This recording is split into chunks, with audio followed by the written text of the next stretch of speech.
السلام عليكم ورحمة الله تعالى وبركاته. كي دايرين؟ لاباس عليكم بخير؟ نتمنى تعم حياتكم السعادة والتفاؤل والثقة في النفس، واهم شيء هي الثقة في النفس يا احبتي في الله.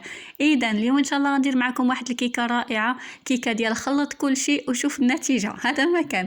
وقبل ذلك كنهديكم هاد الوردة من الآن فصاعدا. هاد الوردة هذه من اختكم وردة، غادي نحطها هنا دائما، غتكون في كل الفيديوهات. نهار ما تشوفوش هاد الوريده هنا قولوا لي مالك اش وقع لك، فينا هي الورده. هذا ما كان. تحياتي لكم، الله يجعل ايامكم كلها افراح ومسرات وورود، ورمضان كريم ينعاد عليكم بالصحه والسلامه والهنا والرزق وطولة العمر وكل ما تمنيتوا في خاطركم ان شاء الله. بالنسبه لهاد الكيكه كما شفتوا قلت لكم خلط كل شيء وشوف النتيجات، صراحه رائعه جدا. وغادي نعبر بالدقيق وكل شيء غير بهاد علبه الياغورت او هاد دانون. عندي 3 حبات ديال البيض، عندي 2 ساشيات ديال خميره الحلويات او البيكين باودر قياس 14 غرام، واحد الساشي ديال سكر فانيليا، واحد العلبه ديال دانون بنكهه الفانيليا. وبها غادي نعبر الدقيق وغادي نعبر كذلك حتى الزيت. يعني سهله وبسيطه جدا، نخلطوا كل شيء في خطره وكتعطينا واحد النتيجه رائعه. غتحصلوا على واحد الكيكه رائعه جدا، كيكه سريعه وبسيطه، مكونات سهله وفي المتناول. كناخذ هنا الاناء اللي كندير فيها 3 ديال الحبات من البيض، طبعا مع رشه من الملح، راني درتها في البدايه. وكذلك هاد العلبه ديال دانون او الياغورت بنكهه الفانيليا، ممكن تختاروا ديروا حتى بنكهه الموز، كتجي رائعه، لكن بهاد الفانيليا كتجي من اروع ما يكون. سهله ومبسطه وما غنحتاجوا لا كيسان لا والو باش نعبروا الدقيق والزيت. فقط بهاد العلبه هذه غادي نعبر كلشي وغتشوفوا معايا قياسات مضبوطه. كندير هاد العلبه ديال الياغورت، وفي نفس العلبه غادي ندير كأس من السكر كما شفتوا معايا، وكذلك غادي نضيف كأس ديال الزيت. كنحيد هاد السكر اللي كيبقى لاصق لانه مع داك دانون ضروري كيبقى لاصق في الاسفل. غادي ندير كذلك كأس من الزيت، او بهاد العلبه نيت ديال دانون غادي نعبر الزيت النباتيه او زيت المائده. كلشي نديروه في خطره كتجي الكيكه رائعه جدا. وكندير هاد الساشي ديال الفانيليا كذلك، وغنخلط كل هاد المكونات، ومن بعد غادي نضيف. غتشوفوا معايا هنا غادي نحتاج 3 ديال العلب ديال دقيق الفرص. يعني بهاد الكميه اللي درت، كيكه سهله بسيطه وسريعه التحضير، ممكن توجدوها هكا لكم لوليداتكم لضيافكم، وخصوصا في هذا رمضان الكريم نحطوها هكا على طاوله على مائده الافطار، في مائده الافطار. ورمضان كريم وكل عام وانتم بخير.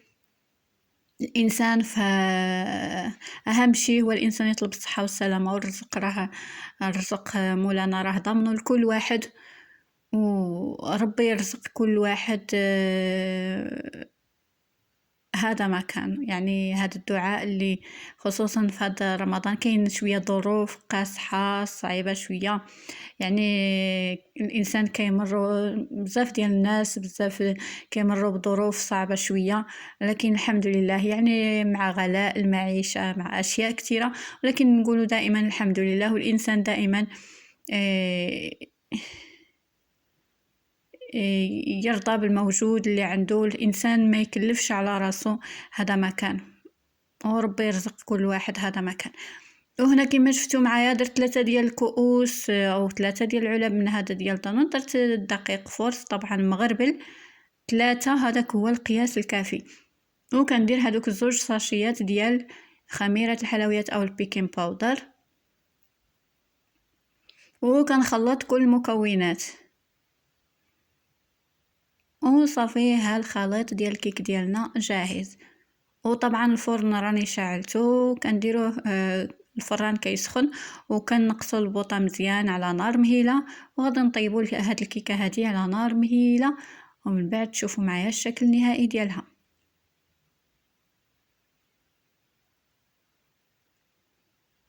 حلوين من يومنا والله وقلوبنا كويسة، وبهدي ما حلا فرحة ومعاها متمسة. يا ليل طول شوية عالصحبة الحلوة دي، يا ليل طول شوية عالصحبة الحلوة دي، والغالي علينا غالي، والغالي علينا غالي، والغالي علينا غالي، ولا عمره حيتنسى. حلوين من يومنا والله والله قلوبنا كويسة. إهداء لكم كاملين.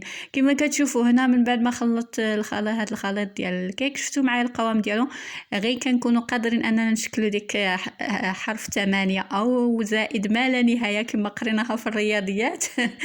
صافي كيكون الكيك ديالنا واجد. وهنا درتو في هاد القالب الكيك اللي دهنته طبعا بالزيت وكذلك بالدقيق، ورشيته بالدقيقه. ندخلها الفرن حتى طيب وتشوفوا معايا الشكل النهائي ديالها.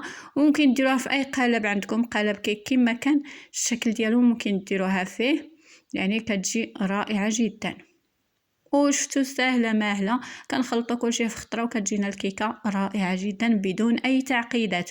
وهذا هو الشكل النهائي ديالها كما كتشوفوا معايا، كتجي شيشه رائعه وفتيه وبداك مذاق ديال دانون بنكهه الفانيليا، كتجي من اروع ما يكون. يعني بدل ما نديرو الحليب نديرو غير دانون او الياغورت، كيجي روعه روعه. وهنا غادي نحاول نحطها في الصحن ديال التقديم.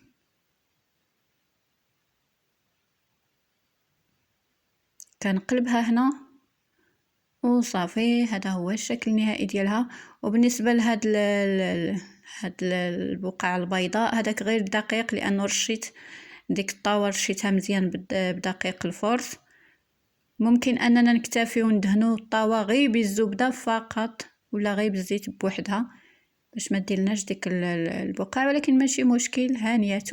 وهنا كنقلبها وكنقطعها، تشوفوا معايا نقطع لكم واحد المرصو، تشوفوا معايا كتجي الصراحه كتجي هشيشه، واحد الرائحه طالعه منها يا سلام. والمذاق طبعا ماما مية. في هذا رمضان ما كاينش التذوق، ديك مرحله التذوق، ولكن ديك ماما مية صدقوني. انا نبقى نقولها دائما، الله يعز رمضان. وكما كتشوفوا كتجي هشيشه رائعه فتيه من اروع ما يكون. وغنخليها حتى الافطار او نحطوها مائده الافطار ان شاء الله. وصدقوني المذاق طبعا ماما مية. نتمنى فعلا تجربوها، والى الملتقى ان شاء الله في فيديو جديد مميز ورائع. وانتظروا فيديوهات ان شاء الله في هذا رمضان رائعه ومميزه. تحياتي لكم كاملين، وصحه فطوركم، وباي باي عليكم، وماما مية. السلام عليكم.